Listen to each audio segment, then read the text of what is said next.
Blood is the first thing we fear losing. Before we understand death, before we understand illness, before we understand the body at all. Across time, blood has meant life, soul, power, lineage, sacrifice, and taboo. To spill blood was to risk identity itself. To take blood was to steal life.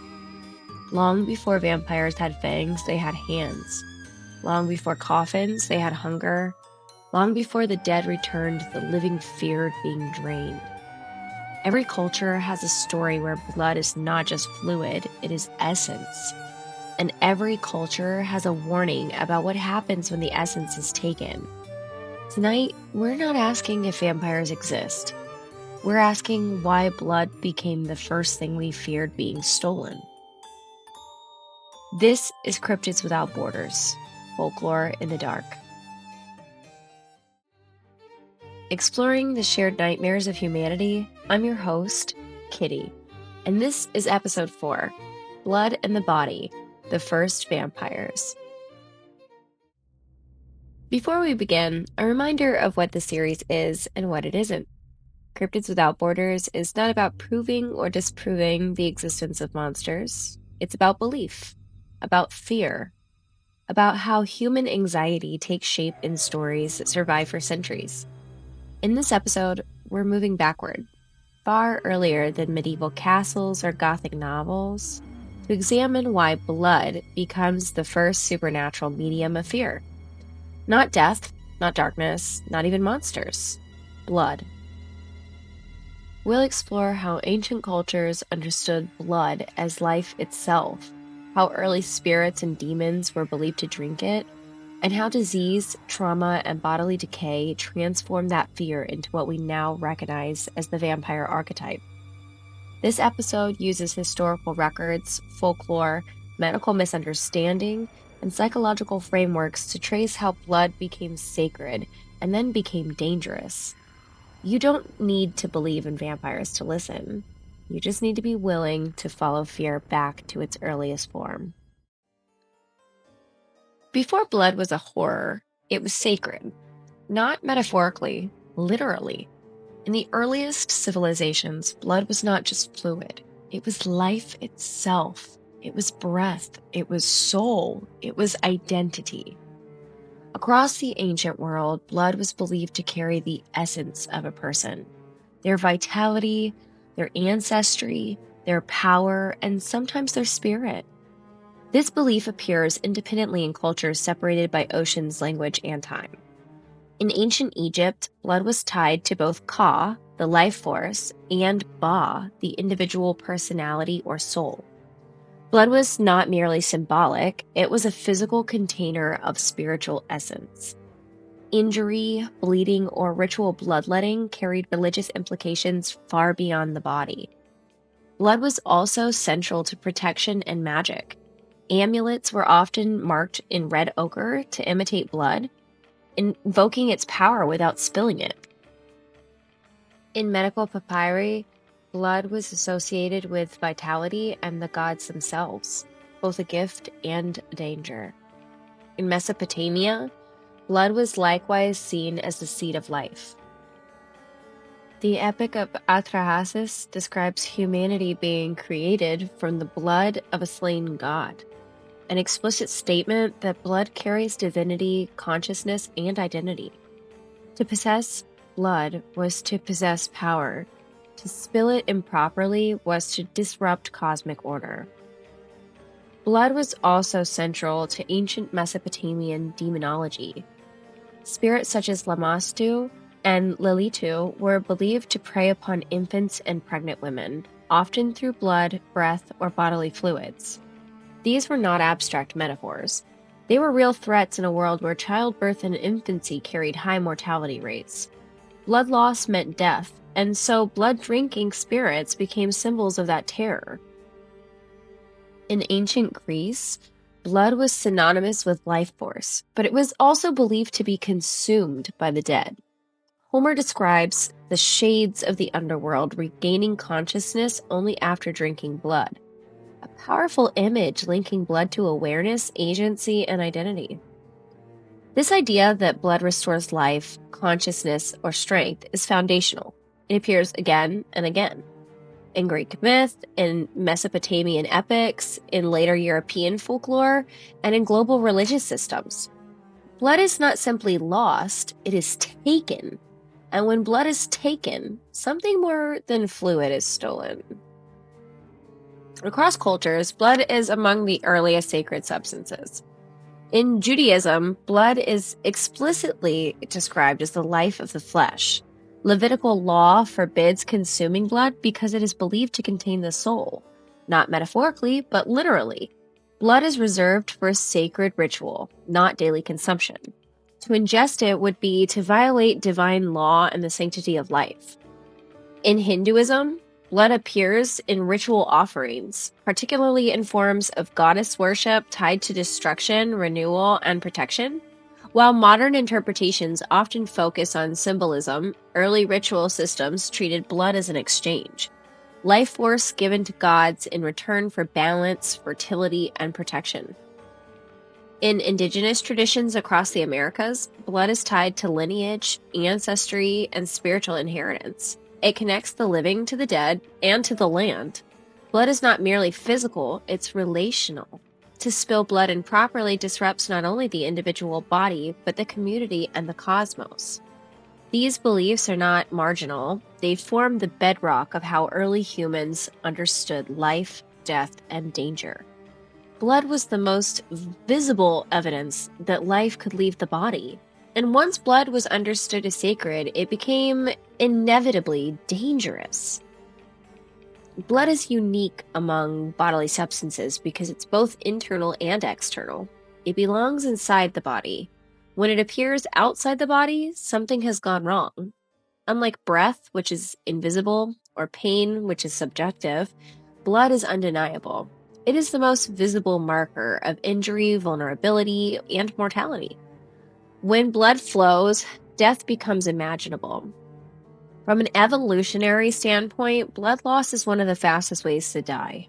Humans evolved to respond to blood with immediate attention, alarm, and protective behavior. This biological reality becomes cultural fear. Fear becomes cultural, it becomes myth. Blood becomes associated not just with injury, but with theft. Something is not just leaking, something is being taken. This conceptual shift from loss to theft is where the vampire is born. Long before vampires had fangs, they had roles. They were not yet aristocrats or seducers or immortal beings. They were predators of the vulnerable, infants, mothers, the sick, the dying. In Mesopotamia, spirits like Lamashtu and Lilitu were believed to drink blood or drain life from children and pregnant women. These beings were blamed for the miscarriages people had, infant mortality rates, and unexplained illness, all of which were terrifyingly common in ancient societies. These spirits were not treated as metaphor. Amulets were worn, incantations were spoken, rituals were performed. These were not stories because for them they were defenses. In Greek mythology, Empusa and Lamia are female figures that are associated with child death, blood drinking, and seduction. Lamia, in particular, is transformed into a child-eating demon after losing her own children, a myth that fuses grief, rage, and predation. Empusa appears as a shapeshifter, capable of appearing human while feeding on blood or vitality. This idea that a creature could look like a person but feed like a predator becomes the defining trait of later vampires. In Indian folklore, the Vitala is a spirit that inhabits corpses and feeds on vitality. While not always blood drinking in the Western sense, the Vitala drains life force, inhabits the dead, and disrupts social order, all core vampire traits. In Chinese folklore, the Jiangxi, often translated as hopping vampire, drains qi, the life energy, rather than blood. But the function is identical. It consumes the essence that keeps a person alive. In Southeast Asian traditions, figures like the Penanggalan, flying head with trailing organs, prey on women, and infants, particularly pregnant women, drinking blood or life force, again, the pattern is unmistakable. Blood, vulnerability, predation. Across regions, the form changes, but the function does not. These entities do not simply kill, they feed. Now we move on to one of the most critical foundations of vampire mythology: medical misunderstanding. Before modern medicine, blood was associated not just with life, but with disease. People observed that when someone became pale, weak, or ill, their blood seemed diminished. When someone died, blood pooled, darkened, or leaked. When bodies decomposed, fluid appeared to move. Gases caused bloating. Nails and hair appeared to grow as skin receded. To pre-scientific observers, these were not natural processes. They were signs of continued activity. Blood pooling in the mouth looked like feeding. Darkened veins looked like circulation. Bloating looked like digestion. Fluid seepage looked like ongoing life. And if blood was life, then a corpse showing signs of blood must still be alive, or worse, stealing life from others. This misinterpretation becomes central to later Revenant beliefs, but it begins here, with the body and its mysteries. The idea that something could take blood, not just spill it, becomes a way to explain sudden illness, unexplained death, wasting diseases, infant mortality, postpartum complications. Blood-drinking entities emerge not just as monsters, but as explanations. Blood is not only life, it's lineage. Across cultures, blood ties children to parents, families to ancestors, and communities to shared identity. To share blood is to belong. To lose blood is to lose not just life, but connection.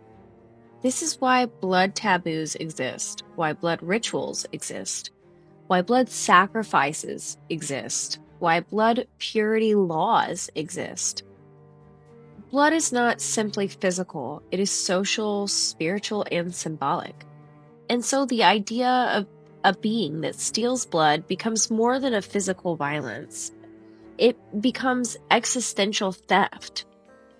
To steal blood is to steal life, identity, ancestry, power, and belonging. This is why early blood-drinking figures are often portrayed as outsiders, demons, spirits, or corrupted humans. They do not belong, and they take belonging from others. This theft becomes the foundation of vampire fear. Predators in nature eat flesh, but vampires drink blood. So why? Because blood is portable life. It is the only bodily substance that visibly flows from the inside and sustains life in circulation. Flesh is static. Blood is movement. Blood is process. Blood is vitality and motion. To take flesh is to kill. To take blood is to prolong, to feed, to drain, to weaken without immediate death. This creates a unique horror, not death, but prolonged vulnerability. Blood drinking implies repetition, dependence, sustained predation, ongoing threat. The victim is not simply killed, they are kept alive, weakened, watched, drained. This dynamic becomes central to later vampire narratives, but its roots are here in this early blood-based fear. Blood also marks boundaries between inside and outside, between self and other, between life and death, between sacred and profane. When blood crosses these boundaries, fear follows. Blood on the ground means injury. Blood on the altar means sacrifice. Blood on the hands means guilt. Blood on the mouth means predation. Each context carries meaning, and each becomes fertile ground for myth. Blood is not just a substance, it's a signal. And a vampire is the being who violates that signal deliberately. This is the turning point. Once blood becomes sacred, once blood becomes identity, once blood becomes life, once blood becomes boundary, then the being who takes blood becomes monstrous, not because they kill, but because they violate life at its source. This is the earliest vampire, not the nobleman, not the immortal lover, not the gothic aristocrat, but the figure who feeds on blood because blood is life, and life is power, and power can be taken. In the next section, we'll move from ancient blood spirits to something more specific and more terrifying. The dead who return, not metaphorically, not symbolically, but physically. Bodies that rise, corpses that feed, revenants that refuse to stay buried. Because once blood becomes life, and life becomes stealable, death itself becomes unstable. And that's where the vampire truly begins. Blood-drinking spirits came first, but spirits were invisible. And invisible threats, while terrifying, are difficult to control. What cultures wanted, what fear demanded, was something they could see, name, and stop. So, over time, fear moved from the unseen to the visible, from spirits to bodies, from demons to the dead. This shift marks one of the most important transformations in the history of vampire mythology. In earlier societies, illness, miscarriage, and sudden death were attributed to spirits, demons, or curses. These entities existed outside the body. They attacked from the margins of reality. But as communities began to pay closer attention to the body, especially the dead body, something changed. People began to notice that death did not behave the way they expected. Corpses did not immediately collapse into nothing. They changed, they swelled, they darkened, they leaked, they seemed to move. Without modern medical knowledge, these processes looked like signs of continued life. And if life was continuing after death, then something else had to be feeding it. The earliest documented belief in returning dead appears not as myth, but as community crisis response. When disease spread, when livestock died, when families became ill, people looked for causes, and when no visible enemy existed, they looked inward, toward their own dead. In Eastern Europe, particularly in Slavic regions, communities began to believe that certain individuals did not remain dead. They returned as upirs, frikolakas, or revenants, corpses that fed on the living. These beings were not romantic, they were not seductive, they were bloated, darkened, foul-smelling bodies. And they were blamed for illness outbreaks, family deaths, crop failures, livestock disease, community misfortune. The revenant was not feared because it drank blood, but because it caused collapse. This shift towards blaming the dead occurred for several reasons. Visibility. A corpse could be exhumed, a spirit could not. Fear demands evidence. Control. A corpse could be stalked, burned, buried, restrained. A spirit could only be prayed away. Pattern recognition. When illness struck families, the first to die was often blamed for the subsequent deaths. The death became the perceived cause. Boundary violation. The dead were supposed to stay dead. When death no longer felt final, the boundary between life and death collapsed. This boundary collapse is at the heart of vampire mythology. Now we come to one of the most important contributors to vampire belief, the misunderstanding of decomposition. To modernize, decomposition is expected. To pre-scientific observers, it was unnatural. Here are some of the key changes that fueled revenant panic. Bloating, caused by internal gases, made bodies appear well-fed or active. Darkening of the skin, especially around the mouth and the nose, looked like blood consumption. Fluid seepage from the mouth or wounds resembled recent feeding. Hair and nail prominence caused by skin retraction looked like growth. Lack of decay in cold or dry conditions suggested preservation or continued life. To people who believed blood was life, these signs looked like evidence, and evidence that the dead were feeding. One of the most famous Revenant cases comes from Serbia in the early 18th century. A man named Arnold Paole died after falling from a hay wagon. Months later, villagers reported that he had been seen at night. Soon after, multiple villagers became ill and died. When Paole's grave was opened, officials reported that his body showed no decomposition, fresh blood around the mouth, and a healthy skin tone. The corpse was declared a vampire, and a stake was driven through his heart. Blood reportedly flowed, and the body was burned. This was not folklore. This was documented by Austrian military physicians, and it was not an isolated case. Between 1725 and 1732, multiple vampire cases were investigated in Serbian villages under Habsburg rule. Medical officers recorded dozens of deaths attributed to vampires, all involving exhumation, examination, and ritual destruction of corpses. The most famous case after Paole involved Peter Plogojowitz, whose death was followed by 9 villagers dying within 8 days. Witnesses claimed the dead man had visited them in their sleep before they fell ill. Upon exhumation, Blagojevich's body reportedly showed no decay, new skin, blood in the mouth, flexibility of limbs. Again, the corpse was staked and burned.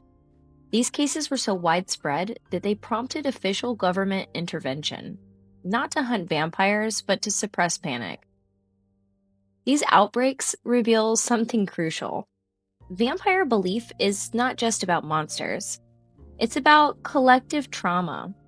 These communities were living under disease, famine, political instability, war, and poverty. In such conditions, fear seeks a focus. The dead become a target because they represent loss, unresolved grief, the unknown, the future everyone is trying to avoid. Blaming the dead gives a shape to the fear and action to despair. This is where we see the transformation. Earlier cultures blamed spirits. Later cultures blamed corpses. But the fear itself remained unchanged. The vampire is no longer invisible. It's no longer abstract. It's now physical. This shift reflects a deep human need to locate fear in something tangible, to confront it, to destroy it. And so the vampire becomes a body, not a spirit. These early vampires were not elegant. They were grotesque. Common traits included swollen appearance, darkened skin, blood at the mouth, nocturnal activity, draining illness from family members, feeding on livestock, causing wasting disease. These beings did not seduce, they did not mesmerize, they did not immortalize, they infected, they weakened, they killed. The vampire at this stage is not erotic, it is epidemic. Although Eastern Europe provides the most documented cases, similar beliefs appear elsewhere. In Greece, the Vrikolakas was believed to rise from the dead and wander villages, knocking on doors. Anyone who answered was believed to die soon after. In China, the Jiangshi is a reanimated corpse that drains life energy, often blamed for illness, outbreaks, or spiritual imbalance. In Romania, the Strigoi were believed to leave the grave and harm family members, especially newborns and pregnant women. In Ireland, the Abertoch was a tyrant who rose from the dead and demanded blood from his subjects. In Scotland, revenants were believed to wander fields and roads, spreading illness and fear. The names differ, the forms differ, but the function remains. The dead feed, the living weaken, fear spreads. Targeting the dead served several functions. Emotional relief, blame gives grief a direction. Social order, removing the threat, restores a sense of control. Psychological closure, destroying the corpse resolves unresolved death anxiety. Cultural stability, Ritualized responses reinforce communal norms and beliefs. In this sense, the vampire is not just a monster, it's a ritual solution. Communities developed standardized methods for dealing with suspected revenants: staking, decapitation, burning, reburial, mouth stuffing with stones, placing coins, garlic, or metal objects on graves, binding bodies, burial face down. These rituals appear across cultures not because they copied one another, but because they respond to the same fear that the dead are not finished. This is the crucial transformation. Earlier spirits drank blood, now corpses drink blood. The fear has moved from the unseen to the seen, from the supernatural to the biological, from myth to body. Blood is no longer only sacred, it is now evidence. Blood at the mouth of a corpse becomes proof. Blood in a dream becomes testimony. Blood in illness becomes accusation. The vampire is now a body that steals life. By the time we reach the medieval and early modern periods, the vampire is no longer a distant spirit or a mythic demon. It is a neighbor, a family member, a recently deceased loved one. The monster is no longer outside the community, it is inside it. And that is where vampire panic truly begins. In the next section, we'll enter the heart of that panic, the era of official investigations, mass grave disturbances, and documented vampire outbreaks across Europe. Because when fear turns inward and death refuses to stay dead, the monster is no longer a story, it's a body. By the early 18th century, the vampire had crossed a critical threshold. It was no longer folklore whispered in the dark. It was no longer confined to oral tradition. It was no longer dismissed for superstition. It had entered the record. And once fear enters the record, it becomes something else entirely. It becomes panic. Vampire panic did not emerge in isolation. It arose during a period of widespread disease, war and political instability, food shortages, mass death, religious anxiety, and limited medical knowledge. Europe in the late 17th and early 18th centuries was a landscape of instability. Entire villages were wiped out by illness, families lost multiple members in rapid succession. Death did not arrive slowly, it came in waves. And when death comes in waves, people look for a cause. What makes this period unique is not that people believed in vampires. That belief existed long before. What makes this period different is that authorities began to investigate them. Doctors, priests, military officials, government representatives. These were not peasants whispering stories anymore. These were officials filing reports, and those reports exist. We briefly discussed the cases of Arnold, Paole, and Peter Plogojowitz, but their significance cannot be overstated. These cases were not isolated. They were part of a broader pattern that swept through Serbia, Hungary, and the surrounding regions in the early 1700s. In village after village, reports followed the same pattern. A person dies, others fall ill soon after. Witnesses report dreams or nighttime visitations. The corpse is exhumed, the body appears unnaturally preserved, blood is present, the corpse is destroyed, the illness stops. To the people experiencing this, the pattern felt undeniable. To officials, the pattern demanded documentation. One of the most detailed vampire investigations comes from Medvedja, a village in what is now Serbia, documented by Austrian military surgeons. In this case, 13 villagers died within a short period. The first victims were suspected of becoming vampires and were exhumed.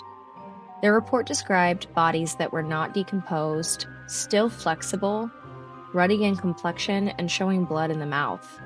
The officials concluded, not cautiously but directly, that these individuals were vampires. The prescribed remedy was ritual destruction.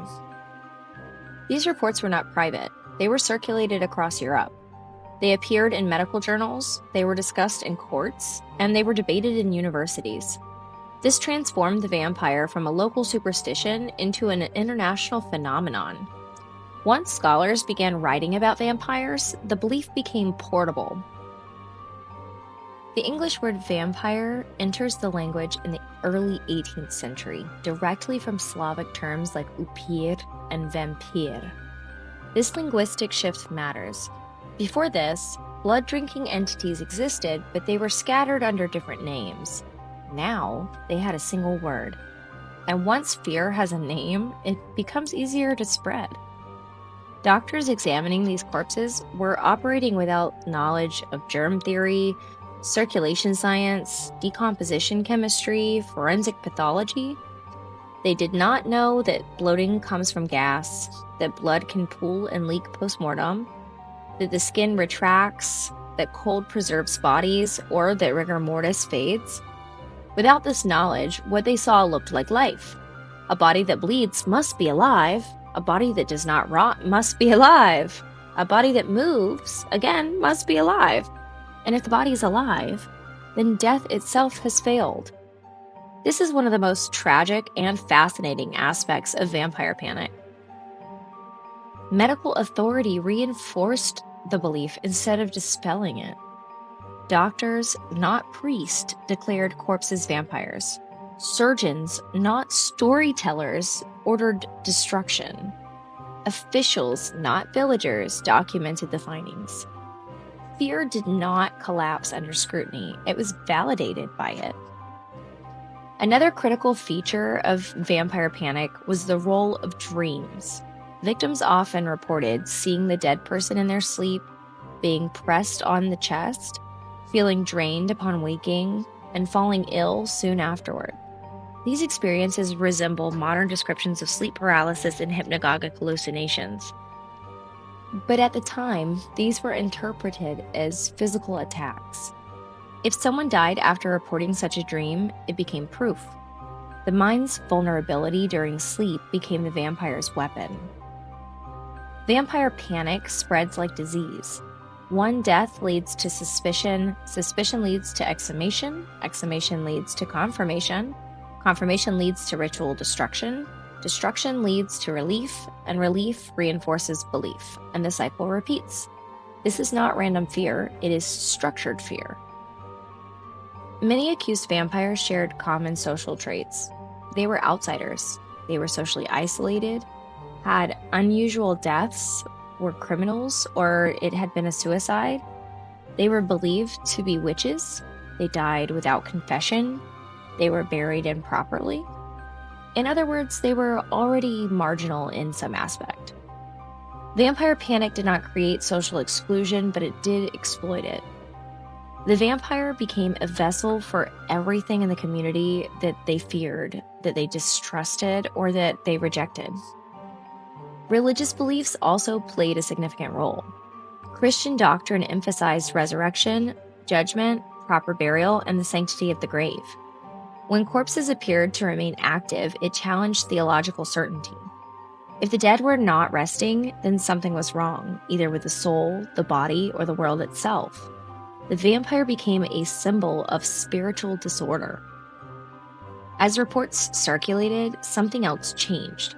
The vampire began to acquire a story. It was no longer just a corpse. It had intent, hunger, agency, memory, and purpose. The revenant became a predator, not just a problem. This narrative shift sets the stage for literary vampires. By the mid-18th century, vampire panic began to decline. Not because belief vanished, but because medical understanding improved, governments intervened, religious authorities discouraged exhumations, and communities stabilized. Once death became explainable, fear lost its anchor. But the vampire did not disappear, it transformed. The vampire began as a sacred fear of blood. It became a terror of returning corpses. Now it was ready for another transformation. From bloated body to pale aristocrat, from disease vector to seductive predator, from communal panic to cultural symbol. In the next section, we'll examine how the vampire leaves the grave and enters the imagination. becoming something far more complex than a corpse. Because once fear becomes a story, it stops being bound to the body, and that's when the vampire truly becomes immortal.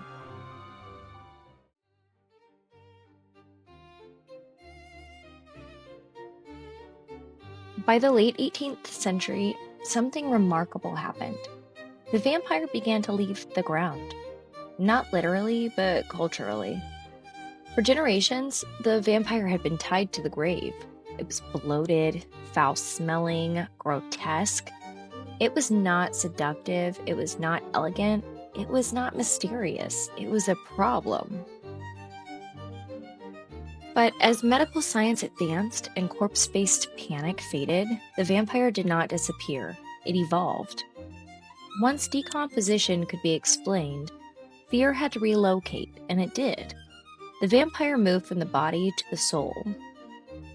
Instead of asking, why won't this corpse decay? People began asking, what kind of person becomes a vampire? This marked a critical shift. The vampire became less about disease and more about transgression. Early folklore vampires were often neighbors, relatives, peasants, criminals, social outcasts. But now the vampire begins to acquire character. Not just a corpse, but a personality. This is where the vampire becomes seductive, intelligent, manipulative, calculating, conscious. Fear no longer comes from decay, it comes from desire. At this stage, the vampire becomes a creature that crosses boundaries. Life and death, sacred and profane, human and monster, desire and danger, body and spirit. This makes the vampire uniquely powerful as a symbol. It does not simply kill, it also corrupts.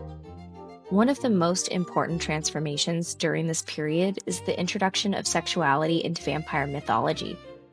Earlier vampires fed violently and grotesquely. Now feeding becomes intimate, private, seductive, symbolic. Blood becomes life, desire, connection, control. The act of feeding is no longer just survival. It becomes violation disguised as intimacy. This transformation occurs during the late Enlightenment and early Gothic period. This is a time when science is rising, religion is being questioned, old certainties are collapsing, and new fears are emerging. People are no longer afraid of demons. They're afraid of themselves. The vampire becomes the embodiment of what reason cannot fully control. Another significant shift, the vampire becomes aristocratic. Instead of being a peasant corpse, the vampire becomes educated, wealthy, cultured, well-spoken, and powerful. This is not accidental. The vampire begins to represent corrupt elites, exploitation, class anxiety, parasitic power. The vampire no longer feeds in the shadows, it feeds at the top. This is the moment when the vampire becomes a villain rather than a threat. Earlier vampires were dangers. Now they were antagonists. They have motive, strategy, and intent.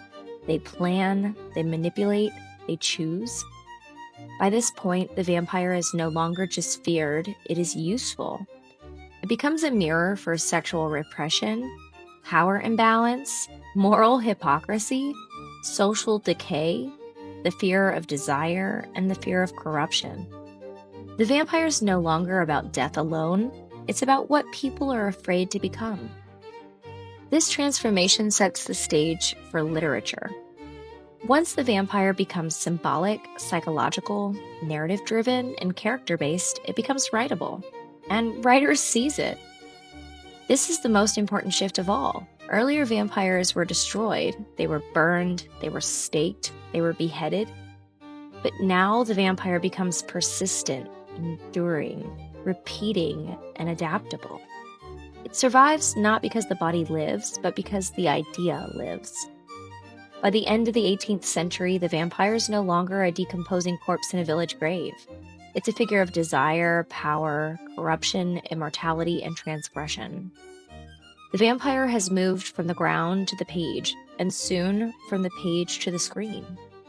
In the next section, we'll explore how literature gives the vampire its modern form, and how that form reflects the fears of the society that created it. Because when fear becomes art, it doesn't disappear, it becomes eternal. By the time the vampire reaches literature, it's no longer a corpse. It's a character. And once something becomes a character, it can evolve. The modern vampire enters literature in the early 19th century not through horror, but through romanticism. The earliest literary vampires were not monsters in the woods. They were men in drawing rooms. They spoke eloquently, they dressed well, they moved easily through polite society, and they fed quietly. In 1819, John Polidori published The Vampire, introducing Lord Ruthven, a mysterious aristocrat who moves through high society, seducing and destroying those around him. This is the first time that we see a vampire portrayed as charming, intelligent, emotionally manipulative, and socially powerful. This vampire does not hunt in the dark. He hunts in daylight, socially. He does not stalk his victims, he cultivates them. This is where the vampire becomes erotic, not explicit, but symbolic. Victims are not attacked, they're drawn in, enchanted, hypnotized, isolated. The bite becomes a metaphor for desire, corruption, loss of innocence, and moral transgression. Feeding becomes less about survival and more about violation through intimacy. This transformation occurs within the Gothic literary tradition, a genre deeply concerned with secrets, power, decay, forbidden desire, social anxiety, and moral collapse. The vampire becomes a perfect Gothic figure because it embodies all of these at once. It is both alluring and terrifying, civilized and savage, and both human and monstrous. As the vampire evolves in literature, it becomes a critique of aristocracy, colonial power, patriarchal authority, and moral hypocrisy. The vampire no longer represents the threat of disease, it represents the threat of exploitation. It is no longer about death, it is about who benefits from suffering. Early folklore vampires attacked the body. Literary vampires attack the mind. They manipulate emotions, they erode boundaries, they undermine identity, they seduce, they isolate, they control. The danger is no longer physical alone, it's psychological. In 1897, Bram Stoker's Dracula consolidates and immortalizes the literary vampire. Dracula is ancient, powerful, intelligent, strategic, supernatural, erotic, foreign, and invasive. He is both noble and monstrous. He is both seductive and predatory. He is both familiar and alien. Dracula is not simply a vampire, he is the vampire. Dracula reflects multiple late Victorian anxieties: fear of immigration, fear of sexual deviance, fear of disease, fear of the foreign, fear of moral corruption, and fear of loss of control. He does not just kill, he invades, he infects, he transforms. This is a critical shift. The vampire no longer only threatens individuals, it threatens the system. Family, lineage, morality, social order. The vampire spreads socially, culturally, biologically. It's not just a monster, it's a contagion. Literary vampires also transform gender roles. Female vampires become sexually assertive, dangerous, dominant, transgressive. They violate expectations of purity, passivity, and submission. They do not wait to be desired, they take. This makes them both feared and fascinating. At this stage, the vampire becomes a vessel for repressed sexuality, queer subtexts, illicit desire, and forbidden intimacy. The bite becomes symbolic. The exchange of blood becomes a metaphor. The vampire becomes the embodiment of what society forbids but fantasizes about. Literature also introduces a new fear. What if mortality is not a gift, but a curse? The vampire now carries endless memory, endless guilt, endless hunger, and endless isolation. Immortality becomes a prison, not a triumph. At this stage, the vampire begins to gain regret, melancholy, reflection, and emotional complexity. The vampire is no longer only feared, it is understood, not forgiven, but examined. Once the vampire becomes literary, it becomes adaptable, portable, enduring, and reinterpretable. It no longer belongs to one village, one country, or one century. It belongs to every culture, every era, every fear. It becomes a template. By the end of the 19th century, the vampire has completed its transformation from corpse to character, from threat to symbol, from folklore to literature, from decay to desire. The vampire now survives not because people believe it exists, but because it expresses something true. In the next section, we'll examine how the vampire spreads beyond literature back into panic, mass fear, and real-world action this time, when fiction becomes indistinguishable from threat. Because when fear becomes a story, it doesn't stay on the page, it moves into the world. By the time vampires entered literature, they had already left the grave. But let's go back again.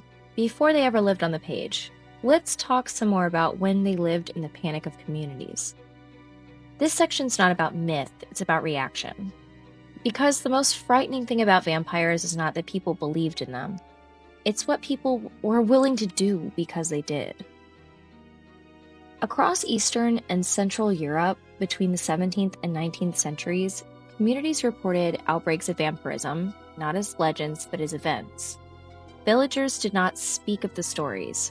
They spoke of deaths, illness, night attacks, physical signs, witness accounts, and then they acted. Graves were opened, bodies were examined, corpses were mutilated, hearts were removed, heads were severed, bodies were burned. These were not symbolic rituals, they were emergency responses. One of the most documented vampire panics occurred within the Habsburg Empire in the early 1700s. Unlike folklore, these cases were formally investigated by military surgeons, physicians, and government officials. This was not superstition at the margins. This was state involvement. In the village of Kiselova in Serbia, 1725, villagers reported that Peter Plogojowitz, recently deceased, was returning at night to strangle his neighbors. Within weeks, 9 villagers died after reporting nocturnal visits. An official report was filed, and the body was exhumed. The corpse again was found intact, with fresh blood in the mouth, without signs of decomposition, and in response, a stake was driven through the heart, blood flowed from the mouth and the ears, and the body was burned. These details were recorded in government documents, not oral folklore. The case we discussed earlier about Arnold Paole, also from Serbia, this took place between 1726 and 1732, he reportedly fell from a hay wagon and died after claiming he had been attacked by a vampire. Weeks later, other villagers began dying. His grave was opened, his body was described as undecayed, with blood on the lips and flexible limbs. He was staked, decapitated, and burned. Years later, new deaths occurred. More bodies were exhumed, several were declared vampires, and this case led to imperial-level concern, triggering further investigations. These reports weren't dismissed because they aligned with medical misunderstanding at the time.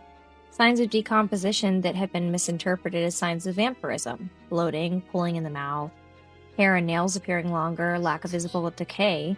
Modern science can explain these things as normal postmortem processes, but at the time they were terrifying anomalies.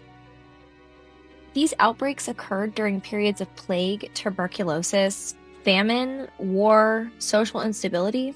Death was already common, but disease was poorly understood. And when illness spread through families and villages, people searched for agency, someone or something to blame. The vampire became that explanation. In many cases, the vampire was not just blamed for individual deaths, it was blamed for chains of deaths. Entire families were believed to be targeted. Whole villages feared extinction. The vampire became the embodiment of disease, decay, contagion, loss of control. This mirrors how societies respond to invisible threats, by externalizing them. Over time, communities developed standardized responses to suspected vampirism. These included exhumation, staking, decapitation, burning, placing bricks in the mouths, pinning bodies with sickles, weighing corpses down with stones. These were not random acts, they were systemized countermeasures. Fear had become procedure. Archaeologists have uncovered graves across Europe showing these practices. Examples include skeletons have been found with bricks placed in their mouths. Bodies have been pinned with iron sickles across the throat or the abdomen. Corpses staked to the chest or even the pelvis. Decapitated remains. These aren't legends, they're physical evidence of communities responding to fear with ritualized violence. Certain people were more likely to be accused. Those who died suddenly, those who died violently, those who were outsiders, those with physical deformities, those who behaved differently, those who lived alone, and those suspected of moral transgression. The vampire accusation often functioned as social punishment, community scapegoating, and moral enforcement. This reveals something critical. Vampire panic was not just fear of death, it was the fear of difference. In many cases, vampire beliefs reinforced burial norms, sexual behavior, family roles, community conformity, and moral boundaries. The vampire punished infidelity, deviance, isolation, nonconformity, and disruption of social order. The monster became a tool for enforcing those norms, consciously or not. As Enlightenment thinking spread, scholars began investigating vampirism scientifically. Physicians like Johann Flukinger and Gerard van Swieten studied these cases. They concluded no supernatural cause existed, the bodies were naturally preserved, and the fear itself was contagious. But even as the explanation shifted, the fear did not vanish. Because fear does not disappear when explained, it transforms. Once science began explaining decomposition, the vampire moved from corpse to psyche, from burial to literature, and from body to symbol. But before that transition was complete, communities still acted on belief. And those actions were real. Graves opened, bodies destroyed, families traumatized, social trust eroded. What we now recognize as mass psychogenic illness, moral panic, and collective hysteria appeared as shared visions, shared fears, shared narratives, and shared behaviors. Once one case was reported, others followed. Once one body was exhumed, others were suspected. Fear spread faster than disease. This is part of the feedback loop of belief, and the critical mechanism of that is someone dies, another person becomes ill, the community finds a way to connect the two, a story forms, action is taken, that action reinforces the story spreads, more deaths occur, and then the cycle repeats. Belief becomes evidence, evidence becomes confirmation, and fear becomes reality. The vampire operates not just as a monster, but as a social pathogen. It moves through rumor, spreads through narrative, infects through suggestion, and replicates through fear. The vampire is not just undead, it's contagious.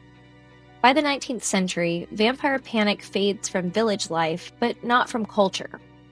It shifted from burial grounds, villages, oral story, and local panic to newspapers, cities, print, and global myth. And in doing so, it has become portable. It's no longer tied to one grave, one village. It has now become a traveling fear. This matters because these panics reveal something fundamental. Humans do not just fear death, they fear uncertainty, loss of control, invisible threats, social collapse, being powerless in the face of suffering. And when fear reaches a critical mass, it becomes an action. Not always rational, not always restrained, sometimes violent, and sometimes irreversible. Vampire panics were not harmless folklore. They were not stories, they were true events. They resulted in desecrated graves, destroyed bodies, broken families, collective trauma. They remind us that fear, when shared, does not stay internal. It becomes behavior, it becomes policy, it becomes ritual, it becomes violence. In the next episode, we'll examine how the vampire transforms again. This time not through fear, but through fascination. How it moves from panic to popularity, from threat to icon, from corpse to culture, and how something born from death becomes one of the most enduring figures in human storytelling. Because monsters do not vanish, they evolve, and fear does not fade, it travels. Because remember, fear knows no borders.